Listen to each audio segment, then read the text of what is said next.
The Florida night was still, humid, and silent, until the faint creak of a wooden floorboard broke through the quiet like a whisper meant to wake the dead. Pam Bondi sat upright in bed, her instincts already ahead of her thoughts. Her bedroom was pitch black, the moon casting slivers of silver through the half-open blinds. She reached toward her nightstand, fingers brushing the smooth glass of her phone. It was off. No light. No vibration. Nothing. Odd. She always plugged it in. She tapped the lamp switch. No power. She didn't need more clues. Someone had cut her electricity. And they knew how to silence a cell network, too. A soft shiver went down her spine. Not of fear, but of certainty. She slipped silently out of bed and crossed the room barefoot, her movement calculated and soundless. She lifted the Persian rug at the corner, revealing a loose floorboard. Underneath, wrapped in a microfiber cloth, was a Sig Sauer P365. She chambered around and moved toward the door, every nerve in her body listening, scanning, analyzing. Then it came. A dull thud from downstairs. The sound of weight. Not shoes, but boots. Heavy ones. Multiple. She moved to the second-floor hallway and crouched low by the railing. Below, the front foyer flickered with shadows. Long, swift, tactical. 4 figures. Possibly 5. Military-grade weapons, suppressors, black gear, no insignias. They moved with calm aggression, not like amateurs looking for cash or electronics. They weren't burglars. They were professionals. Cartel. Pam had prosecuted enough of them to recognize the method. Blitz entry, silence systems, eliminate threats. No breaking windows, no alarms. Just darkness and sudden violence. They weren't here to steal. They were here to send a message. But they didn't know who they were dealing with. Pam didn't retreat. She stepped back into the master bathroom and pressed her hand against the side of the medicine cabinet. A hidden scanner beeped, unlocking a recessed panel. Inside, an off-grid security system connected via satellite, untouchable by local disruptions. She activated it. Red lights blinked to life. Instantly, hidden cameras throughout the house began streaming to a secure server in Virginia. A silent distress signal went out to one man, Thomas Keene, a former federal marshal and her longtime ally. No call, no words, just a signal he would know. She turned to the mirror, looked herself in the eye, and whispered, "Not tonight." She checked her sidearm again, moved to the backup panel by the linen closet, and keyed in a sequence. 3 sharp beeps, followed by a soft hiss. Somewhere in the house, metal shutters began sealing interior corridors. She had 10 minutes before they made it upstairs, and less if they split up. She would not wait for them to find her. Pam Bondi, former prosecutor, AG, strategist, was now the hunted. But they were about to find out she was never defenseless. She was the trap, and it had just been triggered. The cartel operatives moved like a shadowed wave through the lower level of the house, unaware that every step was being recorded. Every angle, every breath. Pam had designed her home not just with elegance, but with strategy. Hidden cameras tucked behind air vents, motion sensors beneath the floors, reinforced door frames that looked ordinary but could withstand battering. She never trusted the idea of peace as permanent, not after decades of facing the worst of organized crime. She crouched at the top of the stairs, peering down through a sliver between the railing spindles. One man checked the study. Another pushed into the kitchen. They had earpieces and matching gear. No names, no voices. She recognized the pattern. A 4-man sweep team, likely with one outside watching the perimeter. The message was clear. Intimidation. Not assassination. Not yet. They wanted her to feel trapped. She almost laughed.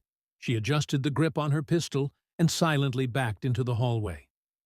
The reinforced panel behind her clicked as a silent metal gate dropped, sealing the stairway access behind her. One path down, gone.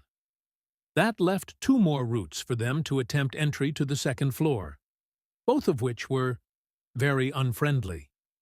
As they swept deeper into the first floor, one of the men noticed the blinking LED near the thermostat. He moved closer, lifted the cover, and froze. Hidden camera. Active. Before he could react, the thermostat flashed red. A high-pitched tone chirped once, inaudible to most ears, but not to the implant in the ceiling sensor above him. With a pop, a gas canister dropped from a hidden panel and hissed out a dense, non-lethal compound, designed to confuse, blind, and disorient for 60 seconds. Enough time. The men barked orders in Spanish, muffled under balaclavas. "Arriba! Sube ahora!" They were coming up. Pam was already 2 rooms ahead. She moved through her bedroom and into the walk-in closet, where a narrow panel behind a row of suits led into a service tunnel. It wasn't meant for escape. It was meant for flanking. As she moved silently, a voice finally crackled into a hidden earpiece she now wore. "Pam, got your ping. 5 bogeys. GPS scrambling confirmed. I'm 15 minutes out with backup. You're not alone." "Thomas Keene," she smiled. 15 minutes is forever in this game, Tom. I'll buy what time I can." "Careful. They're not low levels. They're flag carriers. Ortega's crew." The name chilled the air around her. Luis Ortega. She'd humiliated him in court 3 years ago, had his nephew extradited and sentenced in a federal case that nearly dismantled one of Mexico's oldest trafficking corridors. This was personal. This was payback. The tunnel opened behind the linen closet of the guest bedroom. She crouched low, gun ready, and waited. Heavy boots approached. Just one set. They were splitting up. The first man entered the room. Pam inhaled quietly, steadied her hand. She didn't shoot. Not yet. He crept forward, unaware of the closet's seam behind him. One more step. Pam kicked the door open and struck fast. A solid blow to his shoulder knocked his rifle away, and before he could turn, she delivered a takedown learned in federal training years ago. He hit the ground hard, winded, dazed. She grabbed the rifle, jammed it into his back. "Move, and you won't get a second chance." He froze. Pam grabbed a pair of flex cuffs from the emergency drawer, tied his hands, and gagged him with strips from his own shirt. 1 down. 4 to go. But they would have heard the scuffle. She didn't care. Because now they knew. Pam Bondi was awake, armed, and fighting back. And they were in her house now. Downstairs, the remaining cartel members knew something had gone wrong. The comms had gone silent. One of theirs wasn't responding. The man watching the staircase barked a low warning into his mic, but only static replied. They were no longer hunting a sleeping woman. They were inside the stronghold of someone who had planned for this very moment. Pam moved like a ghost through her own home, every corner a memory, every hallway a defensive advantage. She remembered where the floor creaked, where the light bent, where the walls hid surprises.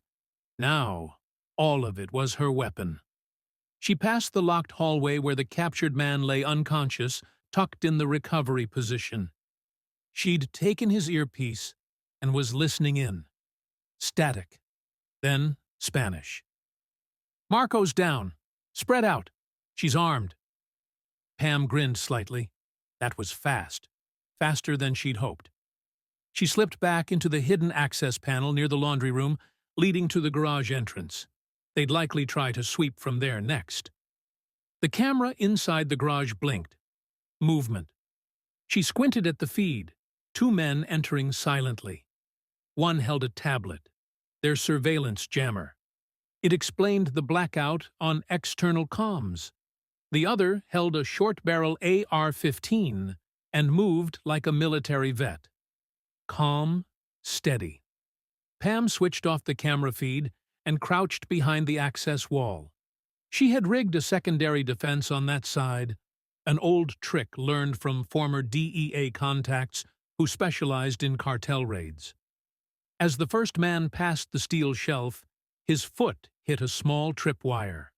A quiet click. Then a deafening blast of compressed air and flashbang discharge. The room lit like lightning had struck indoors. Both men dropped to the ground, blinded, ears ringing. Before they could rise, Pam emerged from the shadows and disarmed them with swift, brutal efficiency. 2 strikes to the chest, 1 to the temple. She didn't kill. She didn't have to. They would sleep through the rest of the night. She flex-cuffed them to the shelving rack and grabbed their gear bag. Inside, body armor, cash, burner phones, a lockpick set. She shook her head. Overconfident. She tapped into one of the phones, surprised to see the encryption was sloppy. Ortega had either rushed this team or underestimated her entirely. She accessed a cached file marked Bondi, Coordinates, Phase 1. Her brow furrowed. Phase 1? This wasn't just a message. It was a larger operation, and she was only the beginning. Before she could dig deeper, a new voice crackled in her earpiece. Pam, I'm on your street. They've got a spotter in a black SUV 3 houses down. Sniper setup, trying to cover the escape route. Pam didn't flinch. She adjusted her grip on the confiscated rifle and answered, He's not escaping anything tonight. She moved toward the front door, flipping the lock on a deadbolt that wasn't standard. It had a double latch, one that rearmed the outer door behind her. As she stepped out into the shadows of her porch, moonlight catching the edge of her cross necklace, she took a deep breath. 3 down. 2 more in the house. 1 outside. And the night wasn't over yet. Pam moved low and fast through her front yard, a dark blur among hedges and shadows. Years of courtroom battles had sharpened her mind. But what most people didn't know was that her body had been trained too. Years ago, after her first major case against a trafficking ring, she'd enrolled in tactical defense programs. Not because she had to, but because she knew someday it might not be a courtroom that saved her. That day had come. Thomas Keene's voice whispered in her ear again, SUV's driver's side window is cracked. Barrel sticking out. I've got eyes. Pam pressed against the stone base of her garden wall and peered across the quiet suburban street. The black SUV sat under the glow of a flickering street lamp. It would have looked like a neighbor's car if she didn't know better. She scanned the angles. The sniper wasn't shooting yet, which meant he was waiting. For her? Or for someone else? She slid across the grass toward the far hedge, where her neighbor's yard connected through a wooden gate. It was unlocked. She crept through, crossed behind 2 parked cars, and emerged closer to the street, now flanking the vehicle. She raised the confiscated scope and zeroed in. There he was, black jacket, gloves, headset, eyes locked forward. His barrel rested on a foam mount balanced on the edge of the window. He wasn't looking for her. He was protecting the exfil route. She stepped out from behind the last bush and aimed. You looking for someone? She called out. The sniper turned, too slow. Pam fired. 1 shot to the tire. The SUV slumped sideways, the wheel hissing as it deflated instantly. The sniper jerked back inside, slammed the door, and tried to reverse. But his rear was already boxed in. Thomas Keene's truck, armored and roaring, blocked the alley with perfect timing. The sniper opened his door, rifle raised. Don't, Pam said firmly, gun steady. You're outnumbered, and I've got enough video footage to send you and your boss to federal prison twice. He froze. Thomas emerged from the truck with a sidearm raised and military precision in every step. "Drop it. Now." The sniper hesitated, then slowly knelt, placing the rifle on the ground. Pam stepped forward, her eyes hard, her voice calm. Luis Ortega thought he was sending a message tonight, but he just signed the warrant on his own downfall. They zip-tied the sniper and placed him in the back of Thomas's truck. Back at the house, Pam re-entered through the side gate. She cleared the living room, checked the kitchen, and swept upstairs. The last two intruders were gone. Escaped? Or watching from afar? She returned to her bedroom and tapped into the server feed. One camera had caught them slipping through a basement window. Out, not in. They knew. They had misjudged her. They weren't prepared for a woman who didn't run, who didn't flinch, and who didn't fear them. Pam sat on the edge of her bed and finally breathed. The silence was different now, no longer threatening. It was the silence of victory. But she knew something else, too. This wasn't over. This was just the opening act. The sun hadn't yet risen, but the sky outside was beginning to fade from deep black to a bruised gray. Inside her home, Pam Bondi stood in the hallway, surrounded by silence, this time the peaceful kind. The chaos had ended, but adrenaline still surged through her like a second heartbeat. The walls bore faint signs of what had happened: scratches, broken edges, a dent in the pantry door.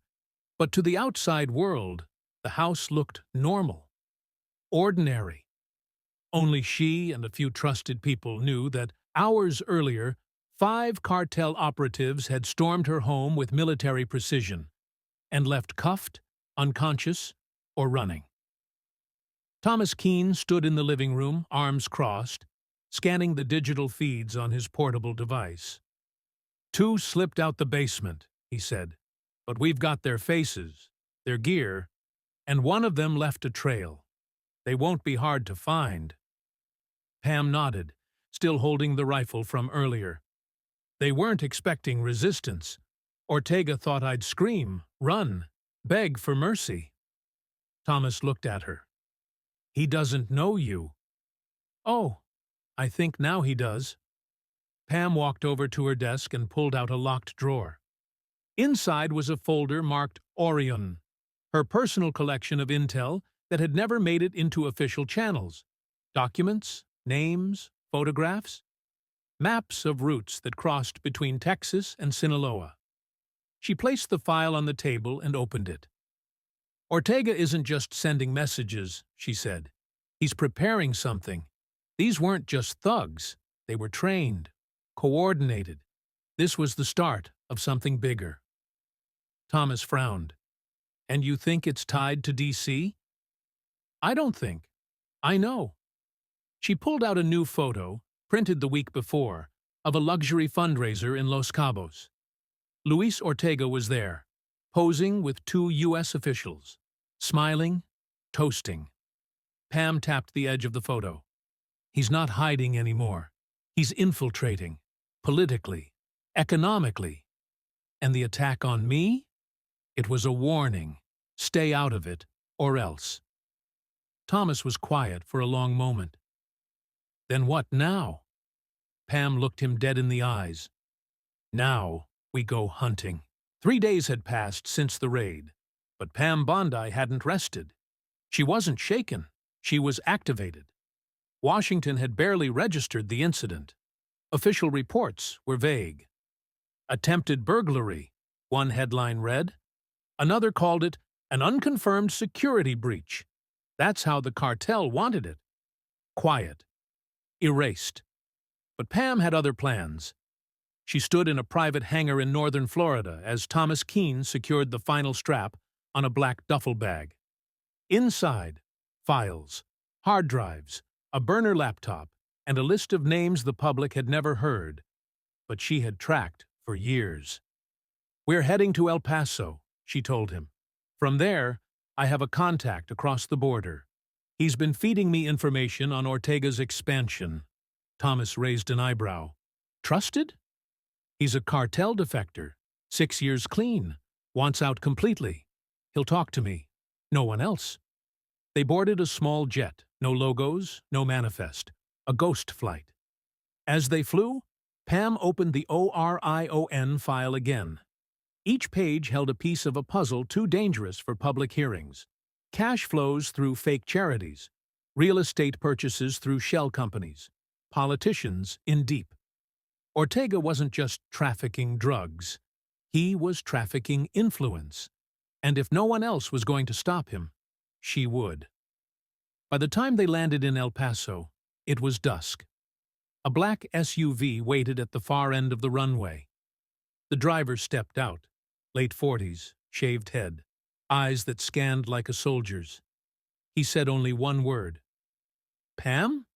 She nodded. "I'm Diego," he said. "Let's talk somewhere safe." They drove for an hour, south, then east, until the city lights disappeared and desert stretched around them. Finally, they reached a remote cabin with solar panels and satellite dishes. Inside, Diego laid out a map.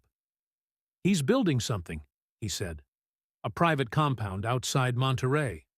Not just a hideout, a headquarters. Armed security, tunnel access, encrypted satellite lines. It's a shadow fortress." Pam leaned over the map. "And he's using it to run operations directly into the U.S.? Diego nodded. "And targeting anyone who gets in the way." She looked at him. "I need blueprints, patrol schedules, names, everything." He hesitated. "That's dangerous." "So is sitting still." Diego slid a drive across the table. "Once you see what's on there, you'll understand why they came for you." Pam picked up the drive. "They came for me once," she said. "They won't get another chance." The desert night was quiet. Too quiet. Pam stood just outside the dirt perimeter of Ortega's secret compound in northern Mexico, dressed in tactical gear, the wind brushing against her cheek like a silent dare. Through her earpiece, Thomas's voice crackled in. "We've got movement on the west gate. 2 armed guards, rotating every 7 minutes. Infrared confirms 4 more on the rooftop. You ready?" Pam whispered back, "Always." They'd studied Diego's files for 2 days straight. Floor plans, shift rotations, surveillance blind spots, all leaked by a man who'd once built them. Now, Pam and Thomas were inside the perimeter. No backup. No drones. No authorities. They couldn't trust anyone else. Inside the compound, Ortega's operation looked more like a corporate campus than a cartel den. Security fences, white trucks with fake logos, small satellite dishes mounted on every rooftop. It was high-tech, high money, and high risk. And deep inside, in a windowless server room, were the files Pam needed.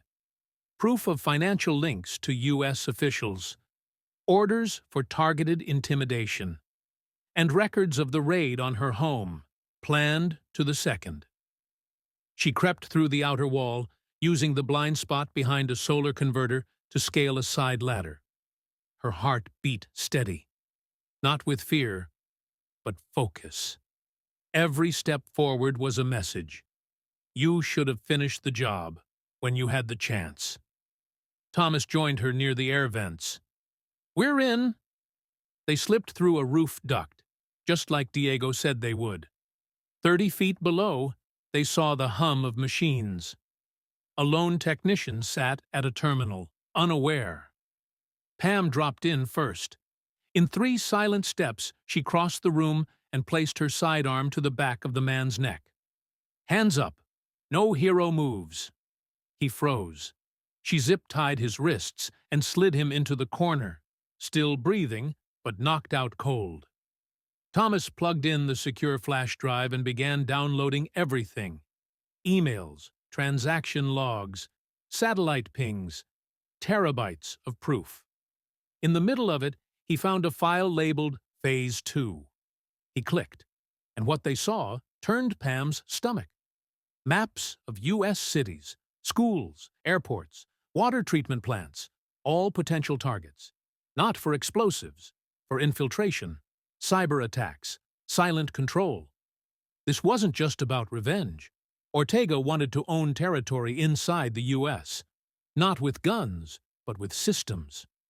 Pam exhaled sharply. He's gone beyond trafficking. This is full-blown domestic infiltration. Thomas nodded grimly. We need to get this out. Tonight. Pam disconnected the drive and looked around the room once more. Burn the server. If we leave it intact, they'll cover their tracks by morning. Thomas lit the charge, set the timer for 5 minutes. As they climbed back through the roof duct, fire alarms began to shriek across the compound.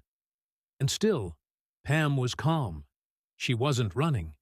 She was finishing what they started.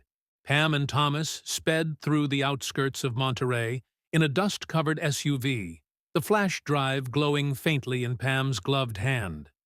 Behind them, smoke rose from Ortega's compound like a dark signal in the night sky. They had what they needed, but now they had to move faster than ever. In the back seat, a secured laptop began decrypting the files they'd stolen. Gigabytes of correspondence between Ortega and a network of high-ranking U.S. figures. Most of the names were redacted with code, but a few? Unmistakable. Pam scrolled through one document and froze. There it was, an encrypted message between Ortega and a sitting U.S. senator. The Bondi problem will be handled. Keep media quiet. She can't survive bad optics. She leaned back in her seat, jaw clenched. They hadn't just sent armed men to her home. They were planning to destroy her reputation next, through news leaks, false charges, social pressure. The cartel had learned to fight with silence and narrative, not just bullets. But now she had the upper hand. They arrived at a discreet safe house just north of the Texas border. No lights, no signs, only a small radio antenna disguised as a weather station. Inside, they linked the laptop to a private server, owned by a journalist Pam had trusted for over a decade. Someone who didn't flinch under pressure. She dialed him. Jason, it's Pam. Didn't expect to hear from you this late. I've got something. A story. And not the kind you publish. The kind that exposes. Jason paused. Then, you mean national security? Worse, she replied. Infiltration from the inside. Bought loyalty. Government figures helping a cartel expand across borders while pretending to fight it. Another pause. Send it. And Pam? Yes? Be ready. This story will either save lives or blow everything up. She uploaded the data with trembling fingers, not from fear, but anticipation. Every file, every video clip from her home security system, every encrypted text, they were all there. The truth, laid bare. Hours later, while the world still slept, Jason dropped the report under the headline, American Cartel, How Organized Crime Crossed the Border Without Firing a Bullet. Within 30 minutes, it was trending worldwide. Pam watched from the safe house window, the desert wind brushing against her cheek again, just like the night of the raid. But this time, she didn't feel alone. She felt ready. Because what Ortega and his allies had failed to understand was this. You can come for her home. You can come for her name. But if you threaten what she stands for, she'll burn your whole empire down. By sunrise, Washington, D.C. was in full panic. The exposé had spread like wildfire. Every major outlet had picked it up. Anonymous government sources were calling for emergency briefings. Senators denied everything on live TV while their staffers locked down email servers. But the public had already seen enough. Pam Bondi's name trended globally, not as a former prosecutor, but as a whistleblower who stood alone against corruption and lived to tell the story. She sat in a secure government building in D.C. that afternoon, across from an emergency oversight committee hastily assembled behind closed doors. Congressional aides whispered nervously in corners. Some of the faces in the room looked more guilty than curious.